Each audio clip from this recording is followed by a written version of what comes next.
t'aime, Bruxelles, je t'aime. Tu m'as fait manquer, Bruxelles, je t'aime, Bruxelles, je t'aime. Tu m'as préféré, Bruxelles, je t'aime, Bruxelles, je t'aime. Hello there and welcome to Brussels, My Love, our weekly European politics show here on Euronews. I'm Maeve McMahon. Thank you so much for tuning in. Coming up this week, since taking office, US President Donald Trump has been cracking down on anyone who disagrees with him. Divisions have exasperated since the murder of the right-wing activist Charlie Kirk, who was laid to rest last weekend. Meanwhile, here in Europe, public discourse is becoming more aggressive too, with political fringes growing and the centre weakening. Is Europe facing similar polarisation? And what does that mean for us? And EU climate policy has hit a major roadblock. Environment ministers failed to reach a deal on the EU's 2035 and 2040 climate targets, choosing to kick the can down the road to future talks. The UN climate targets may not be met either, meaning the EU could head to the next COP in Brazil empty-handed. With so much at stake for the EU's reputation and the planet, we're asking if climate neutrality by 2050 is just a pipe dream. A warm welcome to our guests this weekend, Jacob Reynolds, Policy Advisor at MCC Brussels, Susanna Karp from the Foundation for Citizens' Rights and Cleantech Europe, and Armendra Kanani from Friends of Europe. Lovely to have you all with us. Thank you so much for coming. But as usual, before we bring in your views, let's just hear how political fringes are gaining popularity here in Europe. Europe's political landscape is reshaping, and an end of this process is nowhere in sight.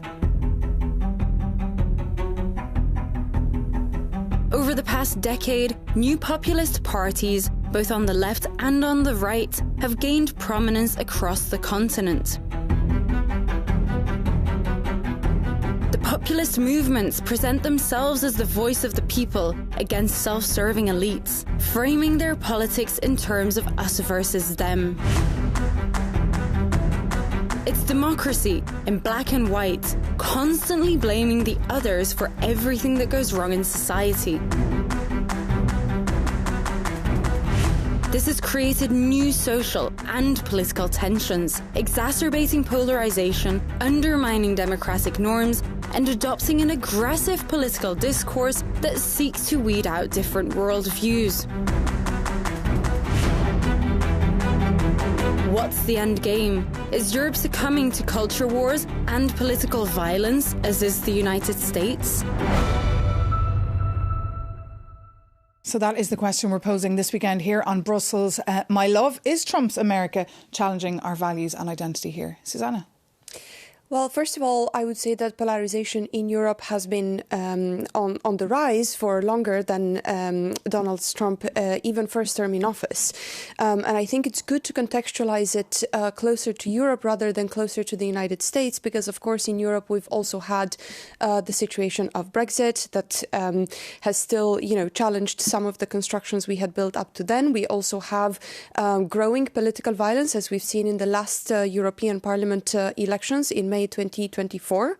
And so there is a wider context that is affecting Europe, of which the United States is just one factor. And the roots, Armendra, for this polarisation, it links back perhaps to the financial crisis. Indeed it is, but it's a mixture of things. But I agree with you. But Europe does polarisation really well. Hitler did it fantastically, let's not forget. And so there's a history of the roots and antecedents in Europe that we seem to really not remember what happened in the 20s and 30s, yet we're going back to it. The roots, I think the causes of some of this, and I'm sure all of you will agree, are people who feel left out, people who don't know how to make ends meet and think that politicians have got their noses in their trough and don't really care about them. That's on the right and the left. But the right has a better game playing. And in the sense their playbook is clearer. They prey on vulnerability. We've seen it time and time again. Happened in the 30s, it's happening right now. And so that's what the issue is. And I think the real fault lies in centre politics and left politics. They've been fat, lazy and complacent in thinking that things will never go back to what they were before, and actually we can take the voter for granted. And this has come back. Well, indeed, if you look at that protest in the UK recently, over 110,000 people came out. A lot of them were former Labour voters, but have now moved.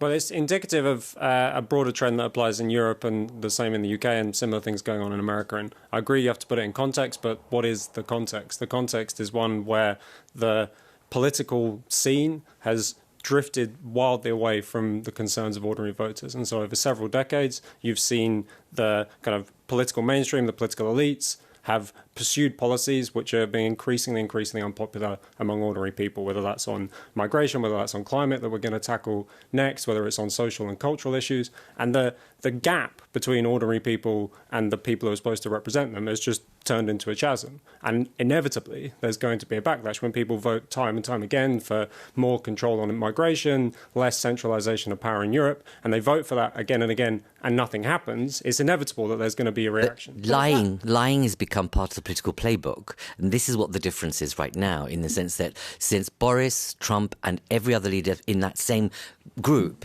they've made lying publicly acceptable, and they've ruined the office of either president or prime minister, and people can't trust. So if you've got someone saying, actually, don't take paracetamol because it will give you autistic kids, which is absolutely ridiculous from one of the most powerful leaders in the Western world, the game's a bogey. And so that's the part of the issue. To that, Jacob? Well, if you want to talk about trust in politics, I'll take you back to what I said, which is that you can only have trust in politics if you respect the processes of democracy. And if you have people voting time and again for certain things and political leaders refusing to follow through on them, casting aside their votes, thinking that they should be made to vote again, and basically just pursuing a policy that's the opposite one to the one they were voted in for, you're going to have a huge gap in trust. That's the real root of it. There's always been lying in politics. There's always been dodgy characters and cheating and stealing and all the rest of it. But what's different now is that the people who are supposed to represent us completely disdain our opinions. And that's the root of this polarisation. Susanna, do you think the UK is sleepwalking back to fascism?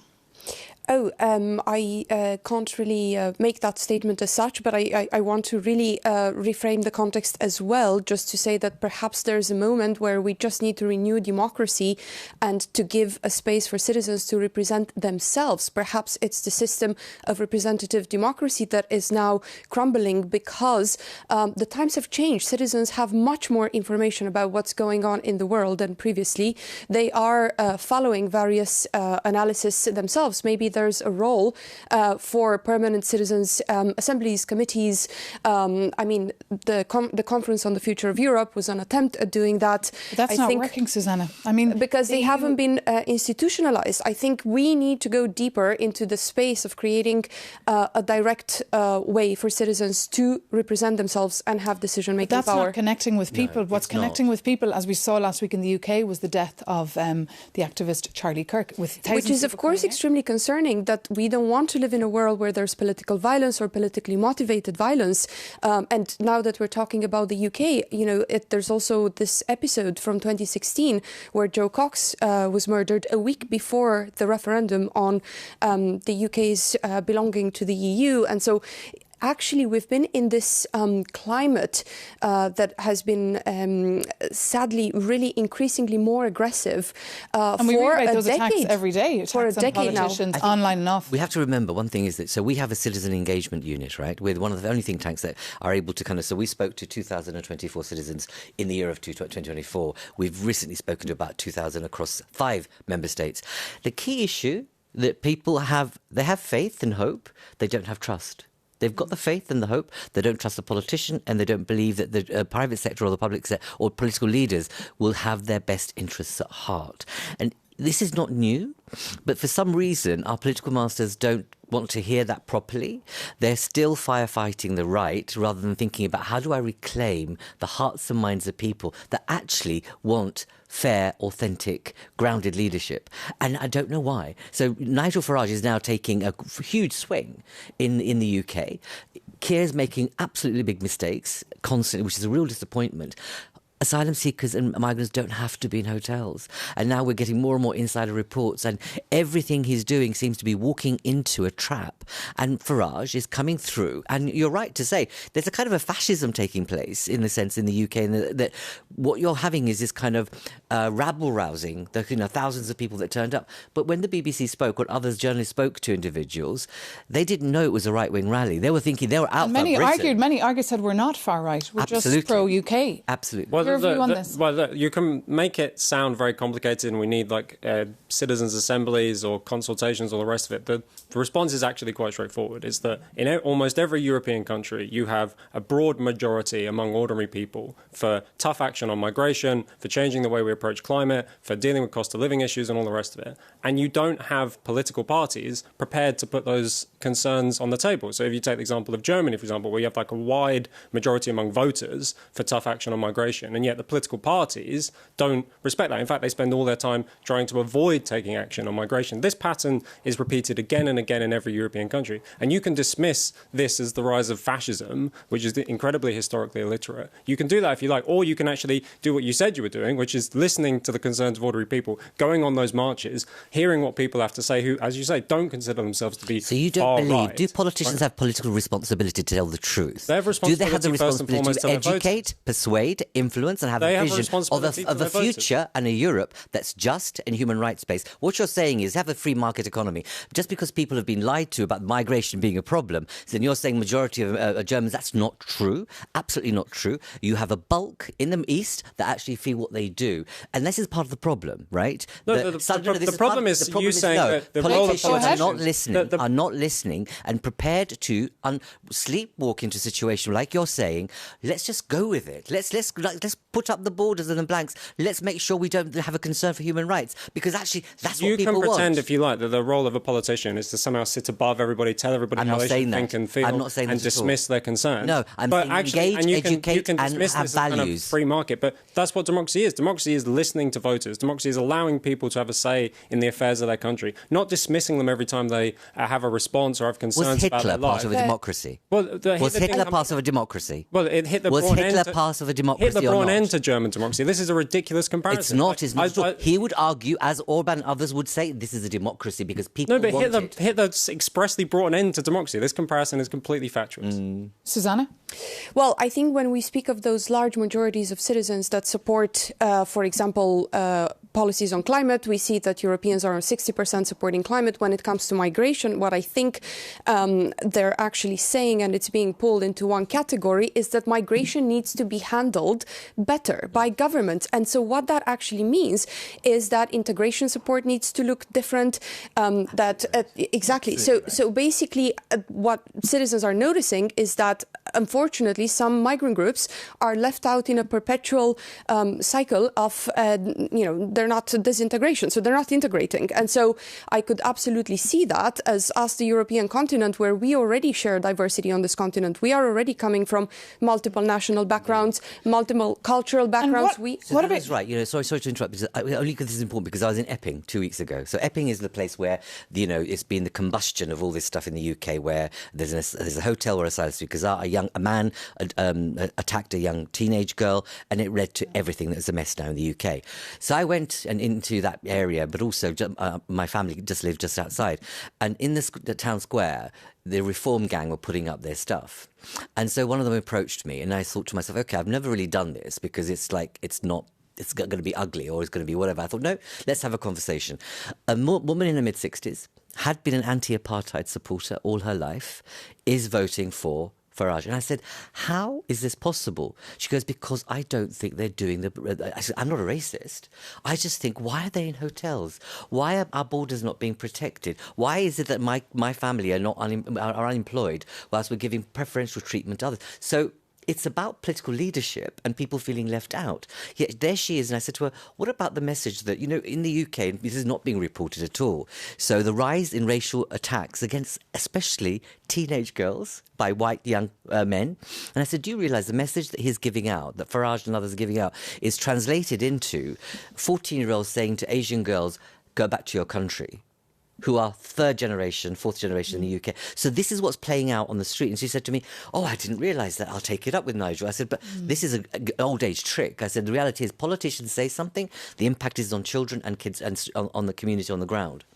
Well, you've got a very schizophrenic approach to listening to people, because you can accurately convey the concerns of ordinary people and then at the same time say, well, actually, all these things that you're concerned about, the fact that your kids have schools that don't operate properly, that are chock full of people, that our borders are completely leaky, that every time someone who commits a crime in a European country is attempted to be sent back, that's blocked by the courts. Whenever all these things happen, like you're saying, actually, you shouldn't really be concerned about this. You should be concerned about something else. I'm not. I'm saying care about equality, human rights and social justice. Yeah, but I don't want my political party or whoever I believe in to sow hate, divide and division. This is what's happening. People are hitting each other, killing each other, fighting each other in our streets and our communities across Europe. You see that. You see that. And also what we do know is special measures from Putin and others. They're creating instances where people suddenly hate.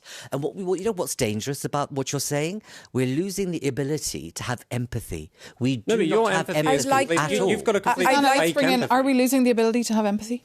I hope not. We have to, however, educate that ability to have empathy, and perhaps that is indeed missing from our, school curricula. We don't really talk about citizenship. We don't really talk about democracy. I don't know if there's a good understanding of democracy out there. However, I want to just chip in very quickly, having been actually, I actually stood against Nigel Farage in the last European Parliament elections in the UK, and what I noticed in that context is that the massive discrepancy is between what political parties such as his actually have as an agenda and what people are told that they have as an agenda. People are told that they come first, but in reality, when you actually look deeper into it, and I've had the chance to be on debates with his candidates, it is the complete opposite. So this is the real discrepancy there, and I just want to put that on the table as well. But the reality on the ground, of course, if you saw the polls this week, the AfD, the far-right party in Germany, they're doing very well. They're 1 point ahead of CDU. And there was a poll out, if Germany had elections this week, that the AfD would potentially win those elections. Well, yeah, this represents the fact that for such a long time, like all these voters who are now voting for the AfD, and the pattern repeated right across Europe, used to be voters for what you guys consider to be normal mainstream parties. Mainstream. And what's happened is that these parties have abandoned their voters. They've taken up completely wild positions on all the issues that we've been talking about, and their voters have stayed in the same place. The voters said, hey, I remember when our parties used to put our country first. I remember when we had strong borders. I remember when our health service worked, etc., etc. And what's happened is that the parties have completely ran away from the voters, and the voters are looking around and saying, hang on, nobody represents us. But what kind of society would they bring about then in AfD Germany? Well, firstly, you'd have control over Germany's borders again, which would be a tremendous first start. You'd have an end to the ruinous environmental policy, which has completely destroyed German industry. So that would be two very obvious and very successful things the AfD could immediately... Would we see like a copycat approach from... misinformation and disinformation on your part. You can just dismiss it. No, I'm not dismissing it. I'm not dismissing it. I'm not dismissing you. I'm engaging in a debate with you. I'm engaging in a debate with you to say what you're saying. No. What you're saying is wrong. What you're saying is not factual and it's not true. So therefore it has to be challenged. This is a debate. This is a political debate. People are listening and watching this. And if I sat here silently while you said borders closed, well, you're definitely not going to sit here silently, are you? And indeed I'm not, and I know neither I should. But when you are telling lies and you're being untruthful about the situation, the reality is the demise of hospitals across Europe, the demise of issues about migration are decades old. It's because politicians haven't taken seriously how they deal with this issue and let it just simply go by the wayside. And as you say, now the right are saying, I know, I can pick up that little sweetie and make those vulnerable people feel great because I can solve it. What does Farage say? We will sort the boats problem in 2 weeks. It's classically out of the Trump playbook. People that you're talking about tell lies, sell untruths about the reality of solving a problem within weeks and months, and suddenly, I'm going to be a better politician that has not been able to solve Germany's problems for the past 30 years. For Germany to say it wants its borders closed, it's chilling. It's absolutely chilling. It might sound chilling to you, but it doesn't sound chilling to millions of Germans. And does it sound chilling to you? No, of course it doesn't. I think Germany needs much stronger borders. Germany's engaged in an open borders experiment, which has been a disaster for Germany, as have many other European countries. Well, not for the German. Do you think the UK, Germany, Paris, France, and the others, if you didn't have black and ethnic minority people in Europe, right, our economies wouldn't be working. And also, in terms of the informal economy, you must realise that. You want to talk about untruths, right? You want to talk about untruths. Yeah. It's a demonstrable fact that the era of mass low-skilled migration has been very, very bad for European productivity. It's completely discouraged investment. It's allowed industries that shouldn't have been able to... Simply not the truth. I want to bring in another voice, because, of course, we have three very animated voices around the table, but I would like to bring in another from VUB University, Professor Camille Bernat. He actually thinks that polarisation here in Europe is not quite as bad as it is in the US. Take a listen. The institutional design is completely different. So in our cases, most European countries are more consensus-oriented democracies. Their polarization is in general less intense because we have more than two parties. But most importantly, I think the kind of polarization in Europe is not so moral or so identity-based yet as it is in the United States, because there you have the Democratic Party versus the Republican Party, and all other identities that people identify with fall on these lines. So you have one big us versus them polarization in the United States at this point, which really organizes all other conflicts, basically, which we don't see yet to that extent, at least here in Europe. Dr. Camille Bernard's there. Susanna, would you agree with that? Should we be more optimistic, perhaps, that consensus will prevail? Well, I think there's really good basis for consensus, because also when, these surveys are carried out, right, and then so I see citizens engaging with them, I see citizens taking part in a variety of manifestations. I think there is a real interest in sharing what we each think is important. So that is a good starting point. I think we haven't gone as far as we could have over the past couple of years in deepening that space for conversation, because you cannot reach consensus without having that conversation. And by the way, perhaps has been too complacent. Absolutely. On democracy, I think there's no way to really counteract that. Far too complacent. I agree. We need to have more conversations like this one, but I'd be wary of consensus for the simple reason that what we've seen for so long has been a fake consensus. It's been a consensus of the European institutions. It's been a consensus of the Brussels scene, of think tanks funded by the European Union, of NGOs. But what about rule of law? It's been a consensus, right? That doesn't actually represent ordinary people. So I think we need a little bit more dissensus. We need a little bit more polarization that puts the proper issues on the table that we need to have a proper debate about, because what we've had is this fake consensus which has stifled debate and stifled the ability of ordinary people to have their concerns heard. On that point, we can take up this conversation to a close. Stay with us though here on Euronews, as shortly we will be back to hear how EU officials went to New York this week without a clear binding climate target in their pocket. Stay with us here on Euronews.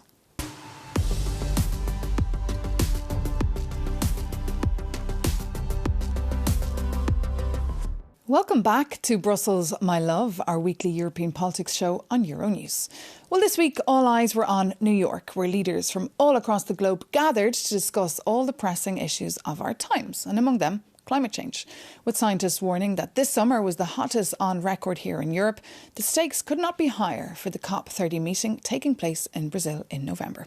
EU climate watchers were furious that the EU failed to agree on their precise targets for 2035, and they just brought a, quote, statement of intent to New York this week. For one reaction, we checked in with Colin Roach from Friends of the Earth.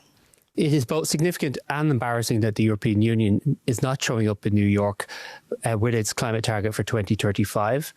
The rest of the world requires the European Union, as one of the world's largest emitters of greenhouse gases, to show leadership. What the European Union needs to do now, first of all, is increase its ambition. It also must close the loopholes that it's proposing in its new 2040 proposals. And finally, must start delivering, really deliver on the ground for European citizens to address things like energy poverty, ensure we're investing in the climate transition for everybody, not just the rich, and we do it at a sufficient pace that we can avoid the very worst impacts of climate disaster, which are already hitting European citizens across the continent. And that's Colin Roach there. Now, the UN, of course, had told global leaders to bring those targets with them. It's a requirement of the 2015 Paris Agreement. Susanna, how bad is it that the EU had nothing in its pocket to share? Well, I remain optimistic for Belém, because it is 10 years since the Paris Agreement. And while climate change is, in my view, as well as the view of the scientific consensus, undoubtedly the greatest challenge for humanity of the century, it is much stronger of a challenge for Europe than it is for other continents. Europe is actually warming much faster than other places around the world. And so it is in our absolute interest to raise the stakes in Belém and then have indeed a higher target for Europe, so a higher NDC. There was a study out this week saying that Europe is the fastest warming continent. This summer there was 16,000 preventable deaths and cost the European economy 43 billion. What's your take on all this? Well, I think the only thing my fellow panellists will agree with me on is that this is symptomatic of a situation that happens a lot in Europe, where the preferred kind of modus operandi is to agree targets, sit around the table, kind of shake each other's hand, have a nice target, and then completely avoid any of the questions about how you would actually implement this, right? And so this is the thing that probably Kick the can down the road. And what's happened is that, this is now my take where they won't agree with me, is that the reality has begun to kick in, and the targets that were agreed, when people try and figure out how you actually translate that into action, have realised that this would mean enormous sacrifices for ordinary Europeans, would mean enormous difficulties with energy production. How can you translate that into action? How will these targets actually impact real people? That's the issue. We sometimes seem to think that, we could take away the polarisation debate, the far-right debate from this debate. We can't. We've had 10 years. Leaders have had this jamboree going every year, twice a year, whenever, spending lots of taxpayers' money, but no actual practical outcome for people on the streets and communities on the ground, especially those in Africa and Latin America and elsewhere. Now, what's happened is that the political climate for climate change, if I can call it that, has fundamentally changed. The leader of one of the most powerful nations has said, it doesn't matter. Climate change isn't happening, and you Europeans are taking this too far. But when you set that tone, it gives 3 or 4 member states in Europe, like Orban and others, to say, you know what, we're not going to have a consensus on this one. And look at that, everyone's joining our side. And this is far too. I agree with you, Suzanne. This issue is far more important than any political divide, because it's borderless, and we've seen the number of fires, the deaths, and it's only going to get worse. How many times have you been on this panel and said, oh, it's the warmest year again, and it's going to continue every summer? So something is happening. And meanwhile, President Trump this week in New York, he's called it all a hoax. Absolutely. So we already had this happening during the first Trump presidency. I was at the COP in Bonn exactly when he actually first arrived and talked about clean coal at the time, I recall distinctively.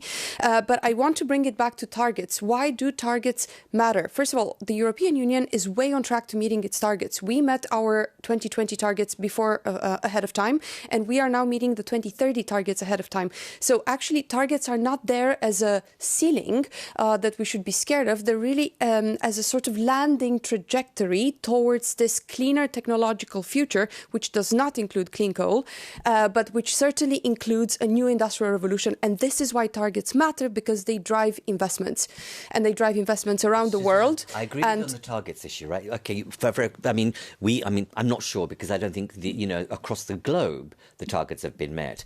But in reality, what Macron has done in France has only created the bonfire of polarisation because of the way he approached climate action. Jacob, what would be your ideas or proposals to attack this issue? Well, I love the phrase clean, and love the phrase a new industrial revolution, which is desperately what we need, because the reality, whatever the promise is, the reality of climate policy across Europe has been the destruction of European industry, and has been the adoption of measures that have put companies out of business, have put people out of jobs, and have made people feel the pain in their pocket through the fact that their energy bills are rising. So whatever kind of conversation we want to have about how to fix it... You can't really blame absolutely not climate policy for that. What you can claim is the fact that we have overprotected European industry to the extent where it stopped being competitive on the global market. So this is the issue with our industrial policies at the EU level, that we weren't actually encouraging competitiveness. This is why we're having a big awakening on competitiveness abundant cheap right energy, now. Right? And abundant cheap energy is not going to happen tomorrow. The cheapest energy in history is renewable energy. We're at war on our doorstep. We did a deal with the devil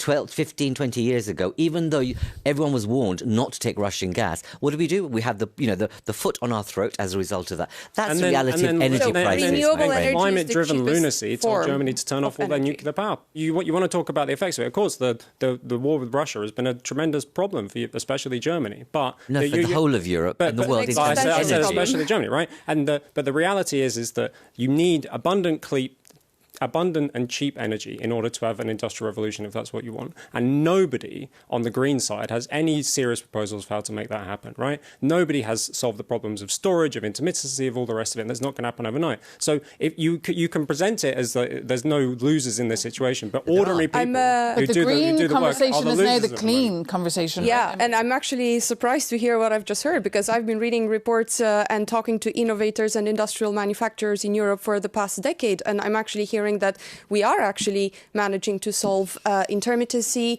We're also deploying renewables much faster than we have been. We're also developing the innovations that are actually then scaled around the world. So they are all starting in Europe. We are leaders in that regard. Okay. But it's hard. It's very hard for innovators to compete on the global scene because Europe is over-cushioning its old industries, not allowing them. Susanna, we will have to close the conversation here. For more on that story, do keep an eye on euronews.com. But for now, thank you so much to our panel and thank you so much for watching. See you soon on Euronews.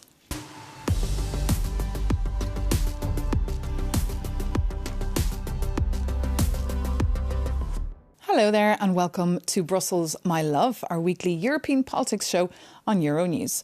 I'm Maeve McMahon and this weekend I'm joined by Dharmendra Kanani from Friends of Europe, Susanna Karp from the Foundation for Citizens' Rights and Jacob Reynolds from MCC Brussels. And together we're taking a look back at the news of the week. And one that stood out was several European countries, from France to the UK, officially recognising the state of Palestine. The move infuriated the Israeli government, with Prime Minister Netanyahu replying that it meant these countries openly support terrorism. Another move that really upset his government was European countries threatening to pull out of the Eurovision Song Contest unless Israel is removed. So I'm curious to hear how the panel feels about this move. Jacob? The kind of combination of these policies, and especially the one on recognising Palestine, is a very sad development that demonstrates the degree to which Israel increasingly seems to stand in for everything that's bad in the world at the moment, and that the recognition of Palestine, which is a complete nonsensical proposition because it's not a state, has only rewarded the horrendous activities that Hamas initiated on the 7th of October, the anniversary of which we're coming up to. I'd have liked to have seen the fact that this anniversary, which people are going to try and almost forget about, it seems, and Hamas are being rewarded for that brutal atrocity. This isn't going to solve the issue. This isn't going to bring peace any closer. Instead, it's a kind of virtue signalling exercise for leaders, especially like Macron, who are deeply popular at home. So what they do is they go off and find an international... How do you bring an end to the genocide? How do you bring an end to the genocide? Well, there's innocent people. No. Well, Innocent people are dying. The UN has said that you don't believe it exactly. You're not going to believe in the UN, but you must know, right? Independent journalists and others are reporting what's happening on a daily basis. Women and children in particular are being bombed and killed. What would you do? So you want to say, oh gosh, this is all this the symbolic nature of not accepting Israel and all the rest of it and rewarding Hamas. Innocent people are dying. What's your solution? What would you do? Well, what would you do to stop the violence? Yeah, the only solution to the violence is that Hamas needs to release the hostages and give up its control over Gaza. Is that what's required? That we actually demolish a whole population in order that he feels satisfied through some sort of nonsense that Hamas is everywhere, which we know. And Hamas is different from the Palestinian community. Let's just get the reaction from Jacob on that question. What's required is the complete destruction of Hamas. And it's completely legitimate for Israel to go about doing that, right? So that's what needs to happen. Even if that involves killing the majority of Palestinians who are not Hamas. It doesn't need to involve no, but that's what's happening at the moment. On the ground. Susanna, let's bring in your view. The reason why these European member states have started recognizing Palestine, which to very many seems to be long overdue, is because they are paving the way for a two-state solution. So there is a real interest in creating the conditions that can yield negotiations in the long term so that we can secure a peaceful future for the Middle East in the long term. You've asked a question on Eurovision, which is in a way a symbolic competition. It's, kind of member states take place or countries take place voluntarily. No one is forcing anyone. So then my question is, does Israel want to take part in Eurovision? And if so, why does it not let the aid through? Because that would give, of course, a very positive signal to the European states, which are threatening to withdraw, and they would be motivated to stay on board. Dharmendra, your view here on the Eurovision participation, would that not just hit ordinary Israelis who do not support Benjamin Netanyahu, as we've seen them on the streets? No, we have seen them on the streets, but we need more action from the diaspora across the world. And also, don't forget, Eurovision Song has a particular iconic, sense of itself. But at the moment, when a leader, a corrupt leader at that, it continues to commit genocide, you need sanctions on every level. Every act is political, as far as I'm concerned. They should absolutely be banned from Eurovision Song Contest, because you can't say, this nonsense that France and others say, it should not be. It should be cultural, not political. Why did we have LGBTQ communities participate? It's always been a political issue. If you don't stand up, the Palestinian community will be raised out. Simple as that. Let's bring in the view from the Irish Renew Europe MEP Cynthia Newarku, who actually presented the Eurovision Song Contest in the past. Indeed. I'm normally against cultural bans because they affect artists, and artists are not the people who are dropping the bombs or pulling the trigger on the guns. But in this instance, my opinion that Israel should be boycotted is totally different, because this is a boycott against an arm of the Israeli government. It's the Israeli Broadcasting Corporation, and they have the final decision whether to participate or not. Israel has become a rogue state with thousands of tens of thousands of Palestinians killed. This is completely against the international and the European rule of law. Jacob. Well, it's very, very appropriate that the lady says that she's usually against boycotting artists, but just in this one case where the artist happens to be a survivor and happens to be having a song that's trying to make a point about what happened on October 7th, then obviously we have to boycott this person, right? I am a firm believer that Israel has every right to participate in Eurovision, and that indeed, as was said, this is supposed to be a meeting place for people. Is Netanyahu breaking international law or not? Do you understand what international law means in terms of what he's doing currently in Palestine? You know that he's broken every single international agreement on humanitarian aid, accessing the place. And we have every independent party saying that actually what he's doing is breaking the law. And even this is before October the 7th, so there's no point just referring to that tragedy. Before the October the 7th, you should know, and you know this only too well, he was corrupt. There were hundreds and thousands of people on the streets calling for his demise and for his removal. But suddenly, as a result of what's happened, he's become pure. It's not a rule breaker. It's quite straightforward. If international law means that Israel can't take action against a terrorist group which has claimed control of a territory and has as its aim the fundamental eradication of all Jewish people, then if international law wants to get away with that, then I'm happy to take the hit on that one and say that it should be international law that's changed if it means that Israel can't deal with Hamas. It's okay on your conscience that innocent people are being bombed every day. War is obviously horrible, right? No, this is a particular instance where there are no rules being applied. He's a rule breaker. He's a rule breaker every single day, and you think that's acceptable? It's very easy for people to sit around saying that we should wage war as if it was some kind of like technocratic exercise where we can follow all of these rules and no one will ever get killed in a war. There's a reason why after Second World War these international arrangements were put in place so we wouldn't face the horrendous situation we felt in the 90s, 20s and 30s. There's a reason for these agreements. Actually, the reason for the agreements after the Second World War was so that the Jewish people wouldn't be eradicated, right? And you might have forgotten that when I haven't at all. It was like human rights. It actually, fundamentally, it wasn't just about one community. It's about creating an international sense of purpose and legal framework for human rights, because what happened in the 20s and 30s, regardless whether it's Jewish or other communities, was not to have human rights. Dharmendra, on that point, we can bring this conversation to a close. For more on that story, though, do take a look at euronews.com or you can download our app. Thank you so much to Dharmendra Kanani from Friends of Europe, Susanna Karp from Foundation for Citizens' Rights, and of course Jacob Reynolds from MCC Brussels for being our guests. And thank you so much for watching. If you would like to share your own opinion on any of the stories we've discussed today, reach out to Brussels My Love at euronews.com. You can also find us on social media. But for now, thanks for watching. See you soon.